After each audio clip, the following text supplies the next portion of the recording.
ध्यानं मूलं गुरोर्मूर्ते पूजा मूलं गुरोर्पादं मंत्रं मूलं गुरोर्वाक्यं मोक्षं मूलं गुरोर्कृपः. सर्व भक्तवृंदांना नमस्कार. मी प्रमोद रेंके आणि आपण पाहतात माझं यूट्यूब चॅनल मोक्षगुरू रामकृष्ण सरस्वती गुरु. सद्गुरूंच्या गुणवैशिष्ट्याप्रमाणे भक्तजनांना आलेले अनुभव मी आपल्याला कथन करत असतो या व्हिडिओ चॅनलच्या माध्यमातून. आणि मी आज आपल्याला गुरुस्वरूप ओळखावे याबद्दल काही एक दोन अनुभव सांगणार आहे. बस आता गुरुस्वरूप बाबत मी आत्तापर्यंत 15 व्हिडिओ केलेले आहेत. हे 15 व्हिडिओ आहेतच, पण प्रत्येक भक्ताने जे काही अनुभव नमूद केले त्याच्यातनं गुरुस्वरूप हे खुलत जातं असा माझा अनुभव आहे. आणि प्रत्येकाच्या आयुष्यात असे काहीतरी अनुभव येत असतात आणि ते देखील गुरुस्वरूपाची ओळख देणारे असतात, परंतु त्यावेळेस ते आपल्याला समजत नाही. पण आजही जुन्या भक्तजनांनी त्या पूर्वीच्या अनुभवाची जर त्यांनी आठवण ठेवली, आठवण केली, आपल्याला इंग्लिशमध्ये रिकलेक्ट म्हणतात तसं केलं, तर त्या दृष्टीने आपल्याला ते त्या घटनेतनंही गुरुस्वरूप कळण्याची शक्यता आहे. आणि जे नवीन भक्त आहे त्यांनी तर या गोष्टीचा आपल्याला विचार केला पाहिजे. तेव्हा आज हा माझा 61वा व्हिडिओ आहे आणि गुरुस्वरूप ओळखण्याबद्दल मी आज आपल्याशी बोलणार आहे.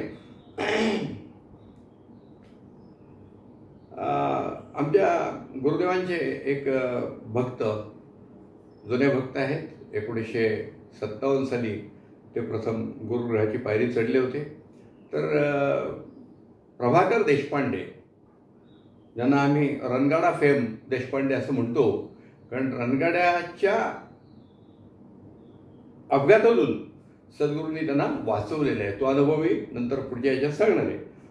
पण हे जे देशपांडे आहेत हे तब्येतीने चांगले मजबूत आहेत आणि पोलीस डिपार्टमेंटमध्येच नोकरीला होते वेळे, त्यामुळे शरीर कमवणं हा त्यांचा छंद होता. आपण त्यावेळेचं जे त्यांचं जीवन होतं ते फारसं काही या आध्यात्मिक मार्गाकडे झुकणारं नव्हतं. ऑन द कॉन्ट्री स्वच्छंदी वागावं असाच त्यांचा हे होता. म्हणजे स्वच्छंदी वागावं म्हणजे काय की फार काही देवाचं वगैरे काही करायचं नाही, आपल्याला मनाप्रमाणे करायचं आणि कुठलाही काही विधिनिषेध पाळायचा नाही, काय कशालाही घाबरायचं नाही. म्हणजे अगदी रस्त्यावर पडलेले उतारे असतील तर त्यालाही ते न घाबरणारे होते. तर असे हे देशपांडे त्या ठिकाणी पोलीस हेडक्वार्टरमध्ये राहत होते. पोलीस डिपार्टमेंट असं पोलीस क्वार्टरमध्ये राहत होते. त्यांच्यासोबत आमच्या गुरुदेवांचे एक भक्त भाऊसाहेब कनोरे, जे अधिकारी पदावर होते पोलीस डिपार्टमेंटमध्ये, ती तिथं राहत होते. आणि हे दोघं बऱ्याच वेळा पोलीस स्टेशनमधनं बरोबर घरी येत असत.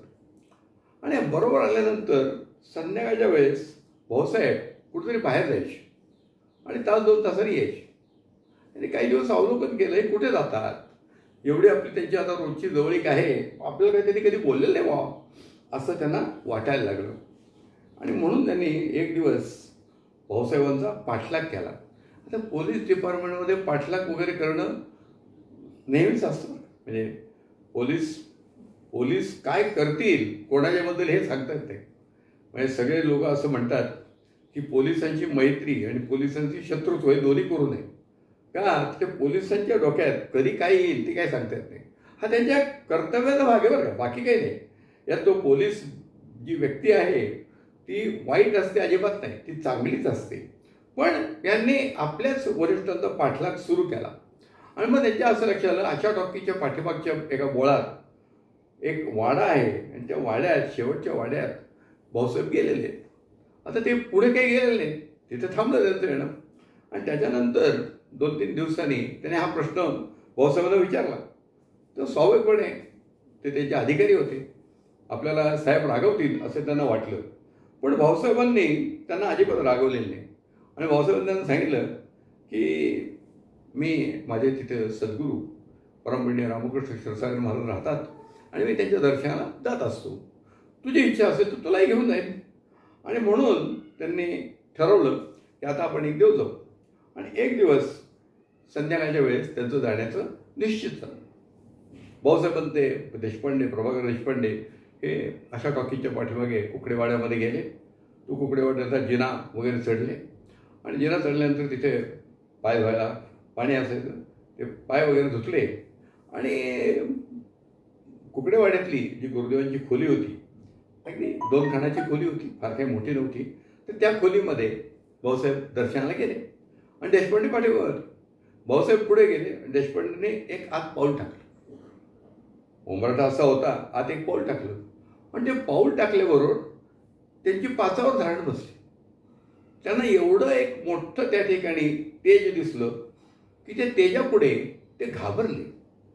तेजामुळे घाबरले आणि पुढे टाकलेलं पाऊल परत त्यांनी मागे घेतलं आणि अबाउट टर्न पोलीस डिपार्टमेंटच्या भाषेत केलं आणि ते तडक घरी निघून आले. घाबरलेच होते ते, भयंकर घाबरले. वास्तव्यात हा निडर माणूस पोलीस डिपार्टमेंटचा, काय कुठल्याही गोष्टीला घाबरणार नाही. मी मगाशी उतारे वगैरे देखील त्यांनी ओलांडलेले आहेत, सगळं उद्योग केलेले होते. पण या ठिकाणी मात्र ते घाबरले.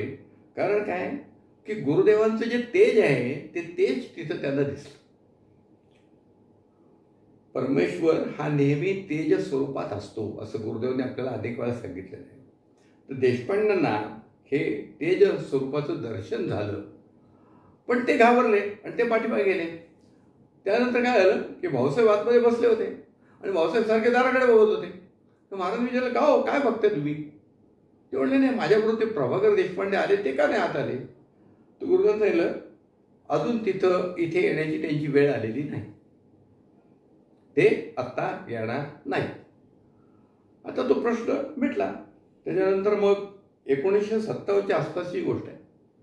त्यानंतर जवळ 13 वर्षांनी, बघा 13 वर्षांनी या देशपांड्यांना हृदयशोलाचा त्रास सुरू झाला. हृदयशोलाचा त्रास सुरू झाला आणि आपली छाती का दुखते, आपल्याला काय मोठा दुखणं आहे का? आणि मग घरच्या लोकांना काळजी वाटायला लागली. घरचे लोक त्यांना बाहेर जाऊ देणार आणि मग घरात कोंडून ठेवायचे, कुलूप लावून बाहेर जायचे.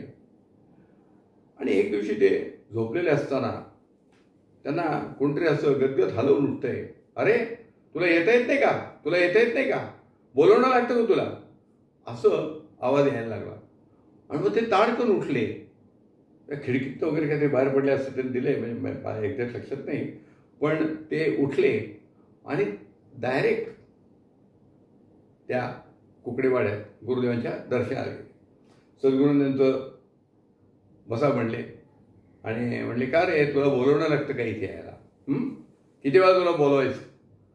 मग त्यांनी सांगितलं, असं असं माझी छाती वगैरे दुखते. काय नाही म्हणजे तीर्थ घ्यायचं, तुझं सगळं बरं होईल, तू काही काळजी करू नको, इथे नेहमी दर्शनाला यायचं. काय गुरुस्वरूप असं आहे की त्यांना गुरुस्वरूप त्याच वेळेस कळलं होतं, पण ते त्यांना उमगलं नव्हतं. मी वारंवार सांगतो की आपल्याला उमगत नाही, तो हा भाग आहे. तर या ठिकाणी त्यांना बोलवून घेतलं. आणि बोलवून का घेतलं तर मी वारंवार सांगतोय की ज्यांच्यावर सद्गुरूंना कृपा करायची असते त्यांना सद्गुरू बोलवून घेत असतात. पुढे त्यांच्यावर काय कृपा केली हे मी पुढच्या व्हिडिओत आपल्याला सांगणारच आहे. आता हा जो देशपांड्यांचा अनुभव आहे हा गुरुस्वरूप ओळखण्याचाच आहे, म्हणून मी तुम्हाला आत्ता इथे सांगितला. दुसरा एक अनुभव आहे की बालूभाई सुरेश गांधी, त्यांचं जे नाव आहे, ऑफिशियली नाव जे आहे ते सुरेश गांधी आहे आणि आम्ही त्यांना बाळूभाई म्हणतो. ते बाळूभाई हे मला वाटतं गुजराती वगैरे समाजातले आहेत आणि त्यांच्या वडिलांचं आकस्मिक निधन झालं. वडिलांच्या आकस्मिक निधनानंतर सद्गुरूंनी त्यांना सांगितलं की तुझे वडील जरी गेलेले असले तरी मी तुला पित्याच्या जागी आहे, तेव्हा तुम्हाला काही कमी पडणार नाही, मी याची दक्षता घेईन. काही कमी पडणार नाही म्हणजे भाजी भाकरी कमी पडणार नाही हा अर्थ आहे. आणि माझे आशीर्वाद तुमच्या पाठीशी आहेत, काही काळजी करायची नाही. आणि या गांधी कुटुंबियांवर सद्गुरूंचे अपरंपार कृपा आहे. हा बालूभाई असतील, त्याचे बंधू मंगलदास गांधी असतील, या सगळ्यांवर गुरुदेवांची कृपा होती. आता या ठिकाणी गुरुचरणाशी आल्यानंतर गुरुदेवांच्या बरोबर यात्रेला जाणं बऱ्याच लोकांचं सुरू होतं. त्यामुळे बालूभाई आणि त्यांचे बंधू मंगलदास हे देखील वारंवार गाणगापूरला, वाडीला, कोल्हापूरला गुरुदेवांच्या बरोबर येत असत. मी या सगळ्यांच्या बरोबर तीर्थयात्रा केलेली आहे. गुरुदेवांच्या बरोबर जात असताना ही सगळी मंडळी होती. माझे चुलते अण्णा रेंगे असायचे, एवाय कुलकर्णी, पी आर जोशी असे सगळे त्यावेळेचे आमचे जयंतराव फाटक असे सगळे मंडळी असायचे. आता या ठिकाणी गाणगापूरला गेल्यावर काय व्हायचं माहिती आहे का, की गाणगापूरच्या देवाची जी सेवा करायची आहे ती बऱ्याच लोकांना माहीत नाही. की गाणगापूरला ज्या सद्गुरूंच्या निर्गुण पादुका आहेत, श्रीगुरूंच्या निर्गुण पादुका आहेत, त्या निर्गुण पादुकांना आपण गेल्यावर केशर लेपन आणि अत्तर लेपन करायचं असतं. आता एक केशर लेपन अत्तर लेपन आपण करायचं असतं म्हणजे आपल्याला हात लावता येतो का पादुकांना? नाही. त्या पादुका कायम सोहळ्यात असतात आणि कोणालाही त्याला हात लावता येत नाही. तर त्यामुळे झालं काय की आम्ही जी काही आमची सेवा असेल, केशर आणलं असेल, अत्तर आणलं असेल, ते गुरुचरणाशी गुरुदेवांच्याकडे ठेवायचो. गुरुदेव ते सगळे एकत्रित करायचे आणि त्या मुक्कामात रोज सकाळी 7-7:30 वाजता जाऊन केशरलेपन अत्तरलेपन करायचे. मागे मी तुम्हाला सांगितलं की ते केशरलेपन अत्तरलेपन करत असताना आमच्यासारख्या भक्तांना त्या कोनाड्यातनं आम्ही बघत असताना आम्हाला जाणीवपूर्वक दाखवायचे, हे बघा रे, हे चरण आहेत, याला मी केशरलेपन करतोय असं दाखवायचे. आणि अशा पद्धतीने तो उपक्रम चालू असायचा. आणि आता काय आलं, गाणगापूरला गेलो आम्ही, वाडीला गेलो, कोल्हापूरला गेलो गुरुदेवाबरोबर, तर त्यांच्या नेतृत्वाखाली गेलेलो आहे. तेव्हा सगळं जे काय सांगून त्यांना करावं लागेल, कारण आमचे सद्गुरू आहेत. आणि अशाच वेळेस त्या मंदिरात निरनिराळ्या सेवा होत असतात. त्या बालूबाई गांधींनी एक दिवशी पाहिलं की 8-8:30च्या सुमारास त्या पादुका बाहेरच्या बाजूला आणतायत आणि त्याच्यावर लोक पूजा करतायत, तुळशीपत्र वाहतायत, अत्तरलेपन करतायत, वरून अत्तर टाकायचं, असं सगळं त्यांनी पाहिलं. आणि त्यांना म्हटलं आपण ही सेवा करावी. आणि त्यांनी त्या तिथलच्या उपाध्याय मंडळींना सांगितलं आणि उपाध्याय म्हणले या तुम्ही सेवा करू आपण तुमची. ते सगळे साहित्य घेऊन गेले. अत्तराची बाटली वगैरे होती, काय केशर त्या गुरुजींकडे द्यावं लागायचं, त्यामुळे त्यांनी काही केलं असेल. आणि त्याच्यानंतर ती त्यांची पूजा सुरू झाली. काय गुरुदेव ते उपाध्याय म्हणले अहो तुम्ही ते अत्तर टाका पादुकांवर. तर त्यांनी बाटलीचं झाकण उघडलं आणि अत्तर टाकायला लागले. तर अत्तराचं एकही थेंब खाली पडेना. बाटलीत तर अत्तराने भरलेली, अत्तराचा थेंब खाली पडेल. का अत्तरा थेंब पडत नाही? बरं ते उपाध्याय घाई करायला लागले, लवकर करा लवकर करा. त्यांना घाई आहेच, त्यांना पुढच्या लोकांची पण पूजा करायची. आणि मग त्या ठिकाणी बाळूबाईंचं मन सरकलं आणि म्हणले आपलं काहीतरी चुकलेलं दिसते. ज्या अर्थी अत्तर पडत नाही आपण चुकलंय, आपण काहीतरी चूक केलेली आहे. काय केली असेल चूक असं त्यांना वाटायला लागलं. आणि ते म्हणले माझं चुकलं, माझं चुकलं. त्या पादुकांच्या समोर म्हणले माझं चुकलं, माझं चुकलं. आणि त्याच्यानंतर नमस्कार केला आणि बाहेर आले. बाहेर आल्यानंतर जी फुलांची परडी होती त्या परड्यामध्ये त्या अत्तराची बाटली त्यांनी ठेवलेली होती. आणि आश्चर्य म्हणजे बाहेर त्या जागेवरनं बाहेर आल्यावर त्या अत्तराचे एक एक थेंब त्या फुलांवर पडायला लागले. म्हणजे पादुकांवर अत्तर पडलंच नाही, पण त्या फुलांवर नंतर बाहेर आल्यावर पडायला लागलं. हे पाहून ते अजून घाबरले. आणि मग या घाबरलेल्या मनस्थितीत सद्गुरू चिदानंद धर्मशाळेत विश्रांती घेत होते. आणि मग त्या ठिकाणी ते गेले आणि त्यांनी ते सगळं कथन केलं.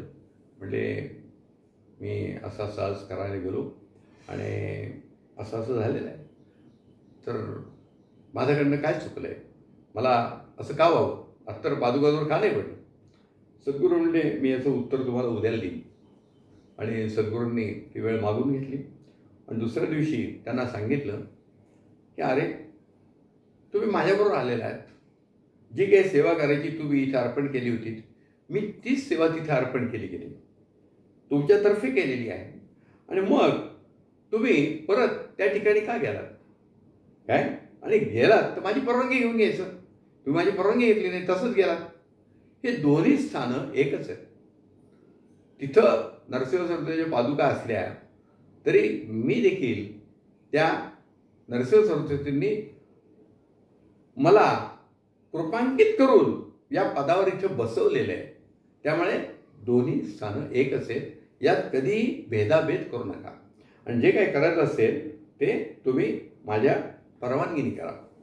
म्हणजे या ठिकाणी गुरुदेवांनी स्वतः मुखाने त्यावेळेस सांगितलंय की हे दोन्ही एकच आहेत. म्हणजे नरसिंह सरस्वती महाराजांच्या ज्या पादुका आहेत त्या पादुका काय, नरसिंह महाराज काय आणि स्वतः साक्षात परमपूज्य रामकृष्ण क्षीरसागर महाराज काय, ही सगळी स्थानं एक आहेत. कारण मला त्यांनी वयाच्या 7व्या वर्षी रूपांकित केलंय. ज्या दिवशी त्यांनी मला दर्शन दिलं त्या दिवशी त्यांच्यात असलेली जी शक्ती आहे ती माझ्यात त्यांनी ट्रान्समिट केलेली आहे. सध्याच्या भाषेत ट्रान्समिट केलेली आहे. तर हा गुरुस्वरूप ओळखण्याचा जो हा एक अनुभव आहे, बालूभाई गांधी यांनी मला वाटतं पुष्प 1 का 2 मध्ये दिलेलं आहे. मी ते तपशील तुमच्या डिस्क्रिप्शन बॉक्समध्ये टाकत असतो. आणि हा फार महत्त्वाचा अनुभव आहे की नरसिंहजी महाराज आणि आमचे गुरुदेव यांच्यात काहीही फरक नाही. मलाही मागे 1-2 अनुभव आलेले, मी तुम्हाला ते कथन केलेले पण आहेत. याच गांडवपूरच्या पादुकांच्या बाबतीत मला आलेला अनुभव मी तुम्हाला कथन केलेला होता. तिसरा एक अनुभव आहे, त्याच्यामध्ये विरोक्ती होण्याची एक शक्यता मला वाटते. परंतु आमच्या गुरुदेवांचे एक भक्त गश्री मराठे, ज्यांना आम्ही मराठी काका म्हणतो, या मराठी काकांच्याबद्दल किंवा काकूंच्याबद्दल मी काही व्हिडिओमध्ये आपल्याला निवेदन केलेलं आहे. मला वाटतं कारंजा नगरीचं एक उदाहरण दिलेलं आहे. आणि गुरुस्वरूप ओळखावे याच्यामध्ये देखील मी एक अनुभव आत्ता जो सांगणार आहे तोही पूर्वी सांगितलेला आहे, पण तो अनुभव परत तुम्हाला सांगण्यासारखा आहे. तर गश्री मराठे हे जे गुरुदेवांचे भक्त म्हणून आले, तर इथे देखील तोच भाग आहे. मराठे काका हे अशा एका कुटुंबातून आले होते की त्यांचा या देवाधर्मावर काही फार विश्वास नव्हता. त्यांचे जे वडील आहेत ते वडील हे काही देवावर वगैरे फार विश्वास ठेवत नव्हते, पण कर्मावर विश्वास होता. कर्म आपली चांगली असली पाहिजे असं त्यांना नेहमी वाटत होतं. आणि हळूहळू त्यांचं शिक्षण झालं. त्यानंतर ते LICमध्ये अधिकारी म्हणून नोकरीला लागले. आणि LICमध्ये नोकरीला लागल्यानंतर त्यावेळेस 60-61च्या सुमारास माझे जे चुलते अण्णा रेंगे यांचा त्यांचा संबंध आला. आणि अण्णा रेंगेंनी एक दिवशी त्यांना गुरुदेवांच्या पुढे दर्शनासाठी हजर केलं. बसता गुरुदेवांचं दर्शन व्हावं आणि आपल्याला काहीतरी मिळावं आध्यात्मिक याच्यातलं, अशी काही त्यांची इच्छा नव्हती. ऑन द कॉन्ट्री ते पुरोगामी विचाराकडे झुकलेले होते. पुरोगामी विचार म्हणजे काय, की जे पूजा अर्चा अमकं तमकं याचा काही अर्थ नसतो. आपण आपलं सगळं जीवन जगावं, काही याचा विश्वास ठेवायचा नाही. आपल्याकडे जो पैसा आहे तो मस्तपैकी वापरावा, या विचाराचे ते असल्यामुळे ते फार काही तिथे त्यांना ॲपिलेशन नव्हतं. पण ते गुरुचरणापाशी आले आणि तिथं दिडगुण झाले. त्यांनी नमस्कार केला आणि हात जोडून उभे राहिले. शेवटी गुरुदेवांनी त्यांना सांगावं लागलं, बसा मराठे, आणि ते बसले. आणि त्यावेळेस जी काही गुरुदेवांची दृष्टी त्यांच्यावर पडली त्यामुळे ते प्रभावित झाले आणि त्याच्यानंतर ते या सद्गुरू चरणाशी अत्यंत शेवटपर्यंत लीन झालेले होते.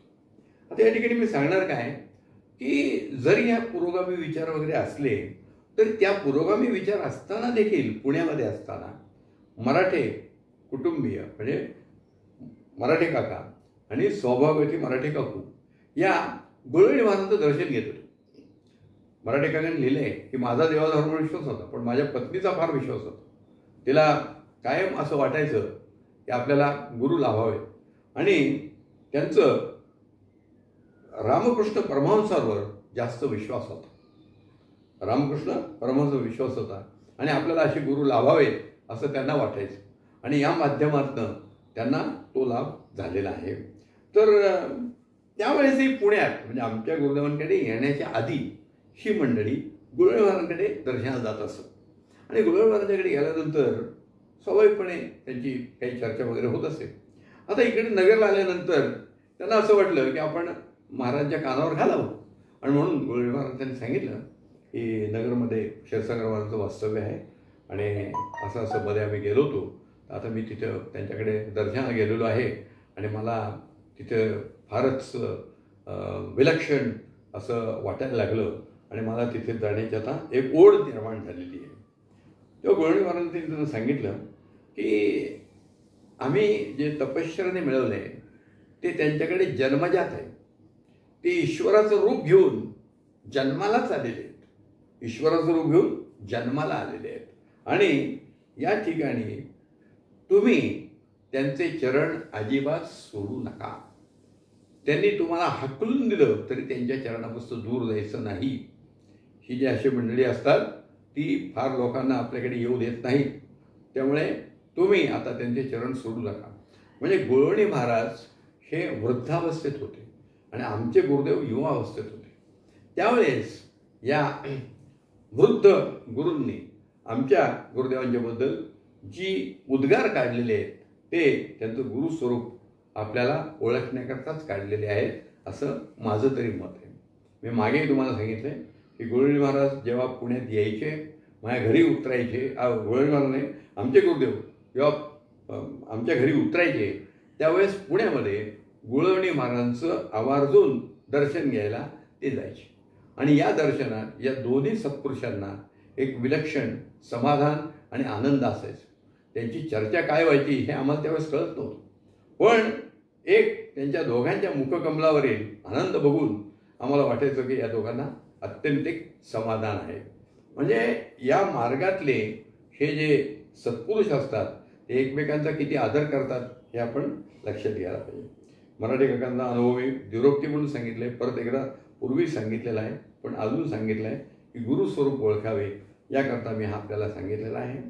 हा दोन्ही तिन्ही अनुभव मी आत्ता तुम्हाला सांगितलेत. अजूनही काही मला अनुभव याच्यात वाचनात सापडत असतात ते मी तुम्हाला सांगणार आहे. आणि गुरुस्वरूप ओळखावे या मालिकेतला हा मी व्हिडिओ केलेला आहे. अर्थात हा जवळजवळ मोठे 61वा व्हिडिओ आहे. आता आपण थांबूया. श्री गुरुदेव दत्त.